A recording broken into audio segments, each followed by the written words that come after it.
દ્વારકાધીશ. જય દ્વારકાધીશ. કયું ગામ ભગવાન? ભાવનગર. તમારું આખું નામ જણાવો. મારું નામ પ્રતિક ભરતભાઈ પંડ્યા.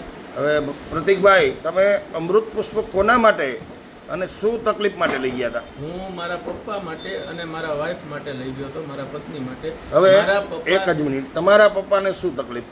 મારા પપ્પાને સ્પાઇનનું ઓપરેશન કરાવ્યું હતું. એટલે ટૂંકમાં મણકાનું ઓપરેશન, ઉપરના મણકા, ગરદનથી નીચેના ભાગના મણકાનું ઓપરેશન કેટલા સમય પહેલા કરાવ્યું? શું કારણે કરાવવું પડ્યું હતું?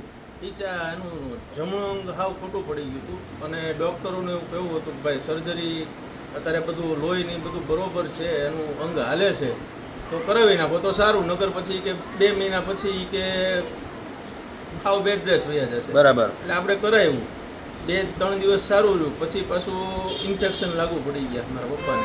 પછી દાખલ કર્યા, એમાં 1.5 લાખ રૂપિયા ગયો. પછી ઓચિંતાનો મોબાઈલ ગુમાડતો હતો. એમ નથી, એ ઓપરેશન પછી 3 દિવસ સારું રહ્યું અને એટલે 1.5 લાખ રૂપિયાનો ખર્ચો કર્યો. ત્યાર પછી આપણે એ દર્દીની પરિસ્થિતિ શું થઈ? ચાલી તો એકતા જ નહોતા, ખાવાનું મૂકી દીધું સાવ. એટલે ટૂંકમાં જે પથારી વશ જીવન થઈ ગયું. સંડાસ પેશાબ લઈ જવા હોય તો શું કરવું પડતું આપણે? પથારીમાં જ ડાયપર પહેરાવીને જ તે. આ પીડા તમે કેટલો સમયથી ભોગવતા હતા ભાઈ? ઓપરેશન પછી પણ? ઓપરેશન પછી 26 દિવસ એવી રીતના તમારી પરિસ્થિતિ ખરાબ થઈ. પછી મેં આ વિડીયો જોયો અને મને થયું કે ભાઈ 25 દિવસ પહેલા આ પરિસ્થિતિ હતી આપણા દર્દીની, બરાબર ને? અને ત્યાર પછી તમે આ અમૃત પુષ્પની કેટલી બોટલનું સેવન કર્યું? એક જ બોટલ. એક બોટલના આજે 20-22 દિવસ થયા હશે. 20 દિવસના કોર્સ પછી જે વ્યક્તિ કે જે તમારા ફાધર 1.5 લાખ ઓપરેશનમાં ભાગ્યા અને ત્યાર તો પણ પથારીમાં એનું જીવન હતું, બરાબર, સંપૂર્ણ પથારી વશ થઈ ગયેલા દર્દી, એની અંદર આજની તારીખે શું ફેરફાર છે? ઘણો તો 60% ફેરફાર છે. ટકા કરતાં જે વ્યક્તિ ઊભી નહોતી થઈ શકતી કે સંડાસ પેશાબ જઈ નહોતી શકતી, અત્યારે આજની સ્થિતિ શું?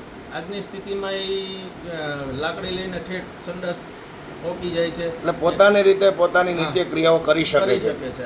હાલે કેટલું? હાલે બસ ઘરે હાલે છે અને કસરત કરવા અત્યારે શરૂ કરી છે. કસરત કરવા લઈ જાવ. બરાબર. એટલે આને પછી જ્યારે ઇફેક્ટ આવી, ટૂંકમાં સેન્સેશન આવ્યું એટલે કસરત ચાલુ કરી, બરાબર. એટલે અત્યારે ઓલ ઓવર 50-60% એક બોટલ જે આપણે હારી ગયેલો કેસ કહેવાય, આમ ગણીએ તો હારી ગયેલો કેસ. હવે એક આ વ્યક્તિ, બીજું તમારા વાઈફ માટે લઈ ગયા હતા. મારા વાઈફને કમરનો ખૂબ જ લગભગ 12 વર્ષથી તકલીફ હતી. મેં એમને કેટલી દવા કરી નાખી પણ એ મેળ જ ન પડી. દવા પીવે ત્યાં સુધી શું તકલીફ થતી ને? હાલવા ચાલવામાં કે દુખાવામાં? દુખાવો જ થતો, એકદમ અસખ્ય દુખાવો. એમ કંઈ કરી જ ન શકે, કોઈ વર્ણન ન થઈ શકે. 12 વર્ષ જૂની તકલીફ. ખાલી 20 જ દિવસ, એને 20 જ દિવસ. એક બોટલનો એમાં પ્રયોગ થયો, એમાં શું ફેરફાર? એમાં 50-60% ફેરફાર. અત્યારે આમ દુખે પણ નોર્મલ, એટલે નથી જેવા જેવું, બધું કામ કરી શકે છે. એટલે હજી પણ બંને દર્દીમાં રિઝલ્ટ તો છે ઘણું, પણ પરેજી સાથે કમ્પ્લીટ સેવન ચાલુ રાખજો. સંપૂર્ણ આપણી બીમારીમાંથી બહાર નીકળી જવા જોઈએ, બરાબર. બાકી અમૃત પુષ્પ કોઈ એની દવા તો નથી જ ભાઈ, ફક્ત ને ફક્ત શરીરની નસનાળીઓની સફાઈ કરે છે સાહેબ, બીજું કંઈ છે નહીં. પરેજી સાથે સેવન કરો તો અઘરા કિસ્સામાં પણ આ રિઝલ્ટ આપી શકે, બરાબર. તો તમારો ફોન નંબર જણાવો વાલા. મારો મોબાઈલ નંબર છે 88 66 70 50 76. ધીમેથી બોલો. 88 66 70 50 76. હવે આવી તકલીફવાળા કોઈ લોકો તમારી આગળ અમૃત પુષ્પની જાણકારી માગે તો પ્રેમથી જે કાંઈ સત્ય માહિતી હોય આપજો.